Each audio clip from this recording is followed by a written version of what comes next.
দিনটি ছিল বর্ষার। সেই সকাল থেকে বৃষ্টি হয়ে চলেছে। সকালে একটু পড়তে বসেও মনটা ঠিক লাগল না। কি আর করা যায়, ভালো না লাগলে একটি পথ যে আছে, ইন্টারনেট অন করে ফেসবুক করা ছাড়া আর কাজ কি। ফেসবুক অন করে দেখি একটি ফ্রেন্ড রিকোয়েস্ট, কিন্তু এটা আবার কে, চিনি না তো। আচ্ছা যেই হোক, রিকোয়েস্টটা অ্যাকসেপ্টই করি। কিছুক্ষণ পর মনে হলো একটু কথা বলে দেখি না। মেসেঞ্জারে গিয়ে লিখলাম, আপনি কে? আপনাকে তো ঠিক চিনলাম না, আপনি কি আমাকে চেনেন? 2 ঘন্টা পর দেখি রিপ্লাই এসেছে যে সেও আমাকে চেনে না এবং সেও বুঝতে পারছে না কিভাবে তার থেকে ফ্রেন্ড রিকোয়েস্ট এসেছে, হয়তো অজান্তেই হাত লেগে গিয়ে। এবং সেও তার ঠিক পর মুহূর্তে বলে, আপনি কিছু মনে করবেন না, ভুল করে এটি হয়ে গেছে। আমি বললাম ঠিক আছে, এতে আবার ভুলের কি? এই বলে ফেসবুক অফ করে দিলাম। পুনরায় আবার যখন ফেসবুক অন করেছিলাম, দেখতে পাই যে সে লিখেছিল, আপনি চাইলে আনফ্রেন্ড করে দিতে পারেন। কিন্তু কেন জানি না, ওই অজান্তে আগত পাগলটা অর্থাৎ ওই অর্ঘ্যকে খুব স্পষ্ট কথায় আলাদা করতে আমার বেশি সময় লাগেনি। গুড সেন্স অফ হিউমর অর্ঘ্য আমার মনে একটি আলাদা জায়গা করে নিয়েছিল। ও তখন ইঞ্জিনিয়ারিং এ 3rd ইয়ার পড়ছে আর আমি সবে মাত্র 11-এ পড়ি। বলতে গেলে আমার বড় দাদাই। প্রথম একটু আকটু কথা হতো, কিন্তু তা থেকে দীর্ঘ পর্যায়ে পৌঁছেছিল। ও আবার মাঝে মাঝে আমাকে বলতো, সবে 11-এ পড়ো, এখন থেকেই ফেসবুক, হোয়াটসঅ্যাপ এসব করা শুরু করে দিয়েছ। আমি আবার তখন বলতাম, তাহলে তুমি করো কেন? তখন আর কিছু বলতে পারত না। এইভাবে আমাদের অতীত, বর্তমান এবং ভবিষ্যৎ এর বিভিন্ন কথা চলত। জানি না কেন, এইভাবেই আমার ওকে খুব ভালো লাগতে শুরু করে। ফেসবুক অন করে মনে হতো যে ও কখন অন আছে, এবং অন না থাকলে মনে হতো কি এমন এত কাজ করছে। তারপর যখনই অন হতো আমি একটু রেগে যেতাম। ও তখন বলতো, আমার জন্য তুমি রেগে যাচ্ছ, কে হয়ে আমি তোমার? তখন আমার মন খারাপ হয়ে যেত, আর সেটা ও যেন কিভাবে বুঝতেও পেরে যেত, আর আমাকে বলতো, আচ্ছা বাবু, সরি, আর কখন ও হবে না, এই আমার কান ধরলাম।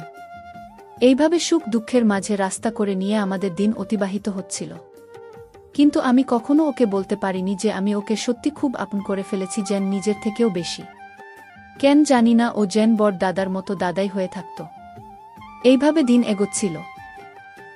প্রায় 3 বছর পর আমি তখন বাংলাতে অনার্স নিয়েছি, 2nd ইয়ারে পড়ছি, আর ও কি একটা চাকরি পেয়েছে।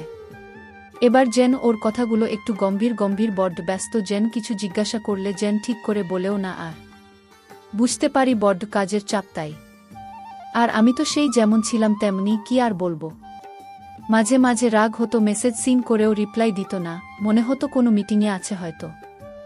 আমি আর কিছু বলতাম না। এইভাবে যেন বলেও না বলার মতো চলছিল। মাঝে মাঝে মনে হতো এবার বলেই দি, ধুর, আর ভালো লাগে না, না থাক, কি ভাববে ও। এই করে আর বলাও হয়ে ওঠেনি। এইভাবে কাটছিল। দিনটি ছিল বুধবার, যতটা সম্ভব মনে পড়ে সেদিন বন্ধ ছিল, তাই অন্যান্য ছুটির দিনগুলির মতো দেরি করে ঘুম থেকে ওঠা। ওই 9টার দিকে উঠে মেসেঞ্জারটা খুলে দেখি 2টো মেসেজ, কার না, অর্ঘ্যর। ও আবার মেসেজ করেছে, হ্যাঁ ঠিক তাই তো। আচ্ছা বোন, 10 তারিখ আমার বিয়ে হঠাৎ করে ঠিক হয়ে গেল, আর বাবারও বয়স হয়েছে, তাই তুমি ওই দিন অবশ্যই এসো, আমি তোমার অপেক্ষায় থাকলাম কিন্তু। আর বিয়ের কার্ডটাও পাঠিয়ে দিয়েছি। কথাগুলো শুনে আমি যেন কেমন স্তব্ধ হয়ে গেলাম, নিজেকেও জানো কেমন অজানা মনে হলো। সত্যিই কি আমি সেই মেয়ে যে ওকে প্রাণের চেয়েও বেশি ভালোবাসত? আমার কেন এমন মনে হচ্ছে আমি কে হই ওর? আমি তো কেউ না ওর, তাহলে আমার কেন এত কষ্ট হচ্ছে?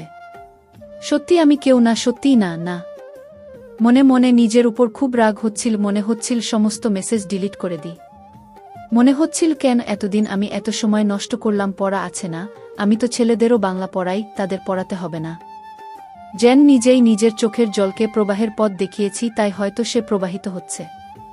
অর্ঘ্য আবার বলল, তুমি আসবে না, আমি তাহলে কিন্তু খুব কষ্ট পাব। আমি তখন অশ্রুপাতে নিমজ্জিত অবস্থায়, যার এক ফোঁটা অশ্রু হয়তো ওর শব্দ স্পর্শ করেছিল। আর আমি যেন অজান্তেই বলে ফেলি, আচ্ছা দাদা যাব, চিন্তা করো না। অর্ঘ্য বলে, এই তো আমার প্রিয় বোন। জানি আমার সম্পর্কটি বোনেই সীমাবদ্ধ।